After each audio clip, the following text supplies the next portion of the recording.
Yeah, go ahead. Mike, going into that timeout with, I think, a minute 30, a minute 25 left, you'd only allowed like 5 scores on 20 possessions. What kind of comes apart after that timeout, that last maybe minute and a half, and then obviously going into overtime? Well, it was really my timeout, up 4, and we come out of timeout and we throw the ball away.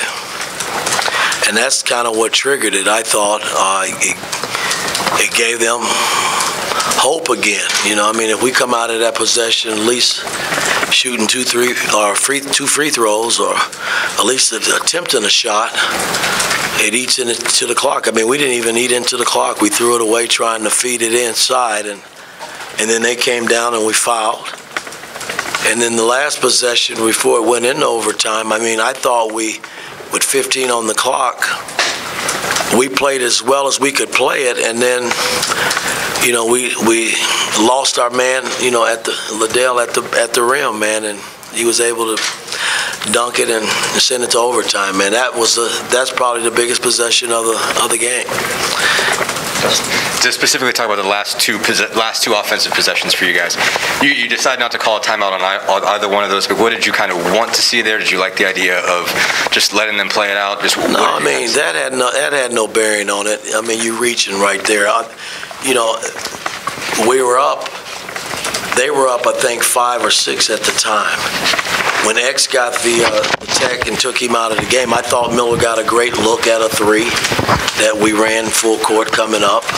But from that point on, we had to foul. They missed, I think, one of their free throws, but we had nothing left. You know, nothing else left after that. I'm sorry, I meant in regulation. That's my fault. Well, in regulation, again, you know, when we up 4. Right. We throw the ball away out of timeout. That's the biggest possession of the night, I think, because we got nothing out of it, and we came down and we fouled. And you're up 2 with 15 seconds, you got to get a stop, and we give up a layup. Those are the 2 biggest possessions to me of the night. Jim.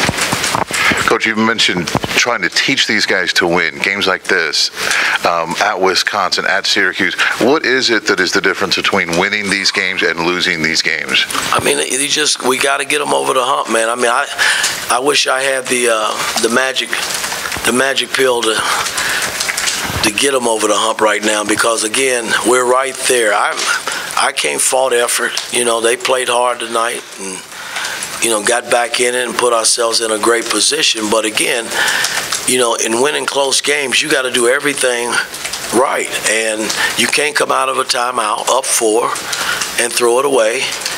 And then you got to be solid. I mean, if they're going to make a shot to tie the ball game, it surely can't be a layup. And that's what happened.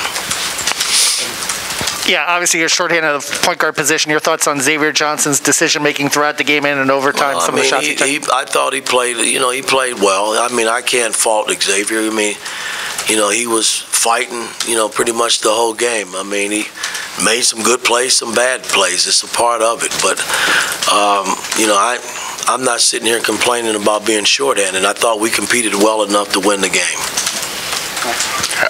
Going on being shorthanded, how tough of a cover was Branham with maybe your 2 best defenders, Galloway and Finney, not being able to participate like they did the last game? It's a part of it.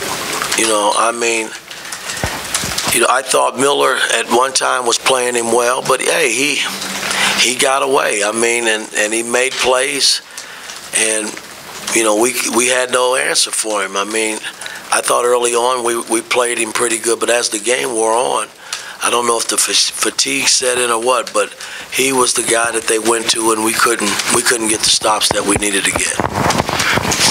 Mike, you for a team that has, you know, in the midst of a losing streak, you were down 10, worked their way back in the game, holding Ohio State to 6 points in 9 minutes. I mean, can you talk a little bit about that part of the game, though, at least, and getting back into it?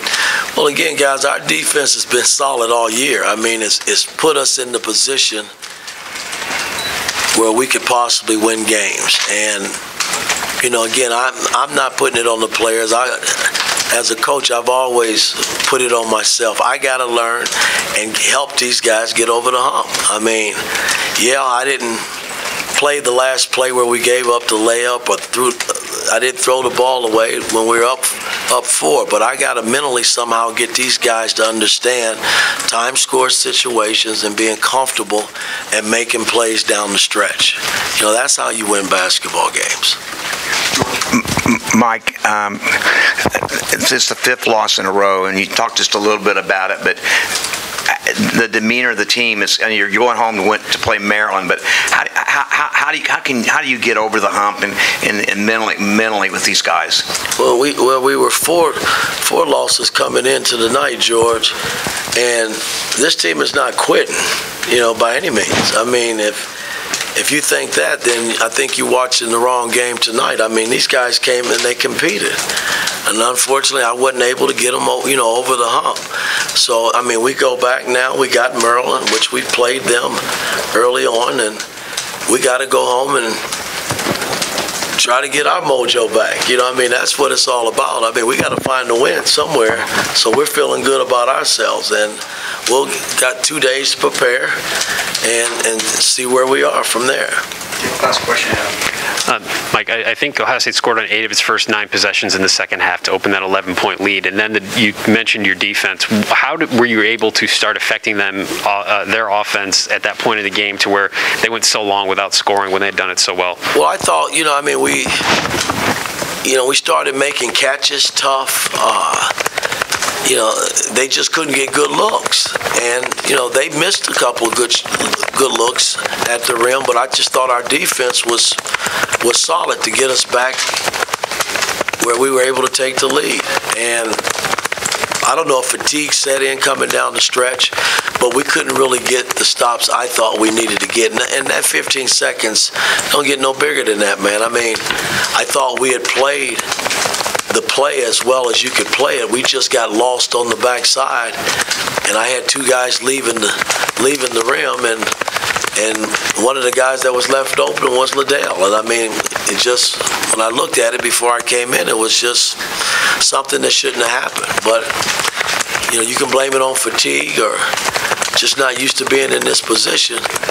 But that's a play you got to close out and make the young man make a tough shot over the top, not a dunk or a layup. Okay, Coach, thank you.